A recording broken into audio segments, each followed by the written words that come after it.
श्री स्वामी समर्थ स्वामी सेवेकरांनो, स्वागत आहे आपल्या यूट्यूब चॅनल स्वामी सेवेकरी संकेतमध्ये नवीन एका माहितीपूर्ण व्हिडिओमध्ये। तर आजच्या व्हिडिओमध्ये आपण काय जाणून घेणार आहोत, कोणताही आजार होऊ द्या, अशक्य आजार सुद्धा या सेवेने बरे होणार आहेत, या यंत्रामुळे बरे होणार आहेत, पण तुमच्या या सेवेवर डिपेंड आहे। ओके, तर जाणून घेऊया आपण हे यंत्र कसं आहे। तर हे यंत्र आपल्या स्क्रीनवर आपल्याला दिसत आहे।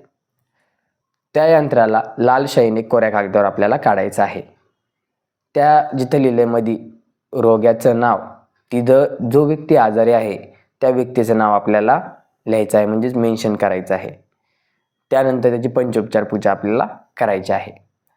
ह्यामुळे काय होईल, त्या व्यक्तीचं जो आजार आहे तो लवकरात लवकर बरा होईल। त्यासोबत त्याला धुमावती तीर्थ तुम्हाला रेग्युलर आपल्याला द्यायचं आहे। तर धुमावती तीर्थ हे नित्यसेवेमध्ये कसं तयार करायचं हे मेन्शन आहे। त्यामुळे नित्यसेवा ज्या सेवेकऱ्याकडे नसेल त्यांनी स्वामी समर्थ सेवेच्या स्टॉलवरून घेऊन ती सेवा आपल्याला करायची आहे। धुमावती तीर्थामध्ये किती आजारी पडलेला व्यक्ती जरी असला तरी धुमावती तीर्थामध्ये ती पॉवर आहे की तो व्यक्ती उठू शकतो। आपली सेवा तेवढी स्ट्रॉंग करायची आहे। तर हे यंत्र लाल शाईने पांढऱ्या कागदावर काढायचं आहे। त्यामध्ये जिथं रोग्याचं नाव आहे त्या आजारी व्यक्तीचं नाव आपल्याला तिथं मेन्शन करायचं आहे, म्हणजे लिहायचं आहे, ते पण लाल शाईनेच। त्यामुळे त्याचा आजार लवकरात लवकर आपला बरा होईल।